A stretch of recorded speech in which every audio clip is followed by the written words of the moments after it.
माँ, मिहिर को कुछ बहाना करके मना कर दो ना कि अभी आप लोग हमें नहीं भेज सकते, मुझे नहीं जाना है अभी।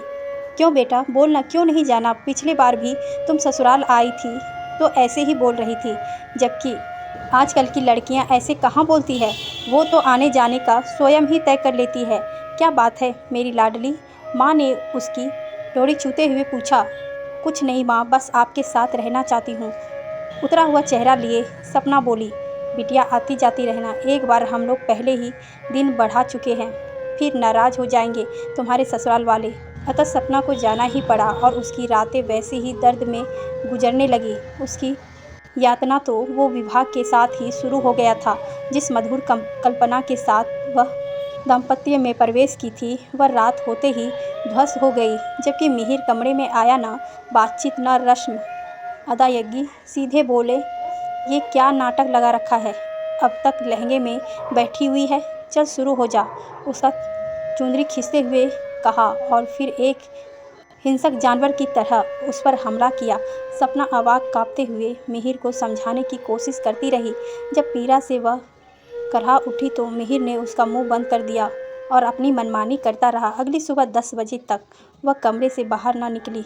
तब मिहिर की छोटी बहन उसे बुलाने आई तो उसने उसे माँ को भेजने को कहा। सास के आने पर उसने अपनी स्थिति बताई। सारी स्थिति देख वो भी चिंतित उठी और उसे लेकर डॉक्टर के पास गई। डॉक्टर ने एग्जामिन करके उसकी अवस्था उन दोनों को समझा है। उसे सिंटेज लगानी पड़ी। सपना को इंटरनल इंजरी हुई थी। घर आकर सास ने बेटे को समझाया। कुछ दिन ठीक रहा पर मिहिर को रवैया वैसे ही रहा। रात होते ही सपना को डर लगने लगता था। अनेक तरह से उसे सताता था। ऐसा लगता मिहिर को उसे सताने में आनंद आता हो। मारे संकोच के वह किसी को कुछ न बता पाती थी। बस यही सोचती रहती थी कि रात ही ना हो या कब वह मायके चली जाए। दिन कटता रहा।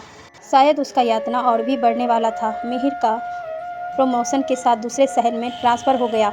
उसके प्रमोशन से सभी खुश थे, किंतु सपना जो डर सता रहा था उसका अंदाज़ा किसी को न था।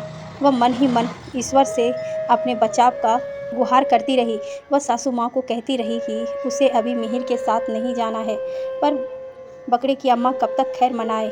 1 महीने के भीतर मिहिर उसे अपने साथ लेकर चला गया। यहाँ तो मिहिर और खतरनाक हो चुका था। अब वह न केवल रात को बल्कि जब चाहता उसके साथ अजीबोगरीब तरीके से ज़बरदस्ती करता। उसकी यौन विकृति और बढ़ती जा रही थी। उसे वह पति नहीं, एक बलात्कारी लगते, एक हमलावर की तरह।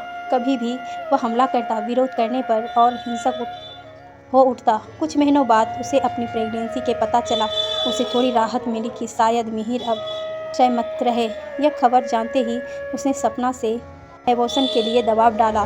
सपना के बहुत आरजू मन्नत के बाद वह इस बच्चे को रहने देने के लिए माना। इस बच्चे के आने से उसे अपनी ज़िंदगी बदलने की उम्मीद थी, लेकिन मिहिर कहाँ मानने वाला था।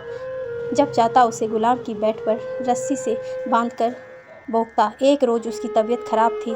उसके मना करने पर वह हिंसक हो उठा। इतनी जोर से उसका हाथ मरोड़ते हुए पटका कि एक तेज चीख उसके मुंह से निकला और वो बेहोश हो गई।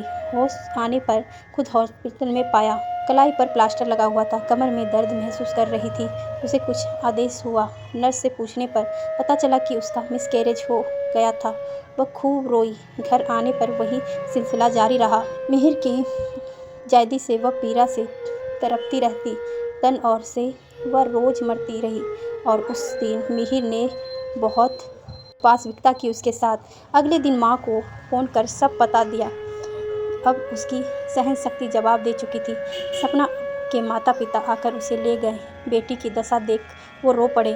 कितनी यातना सहते रही इनकी बिटिया। वर्षों से डॉक्टर से दिखाया तो पता चला कि उसके साथ अप्राकृतिक व अमान्य वन डक से संबंध बनाने की वजह से अंदरूनी चोटें आई है। उसे कई रोज़ हॉस्पिटल में एडमिट करना पड़ा। सपना ने मिहिर के पास कभी न जाने का निर्णय लिया। अब उस यातना शिविर में कभी न जाएगी। वह इस बार उसके फैसले में उसके माता पिता भी साथ थे।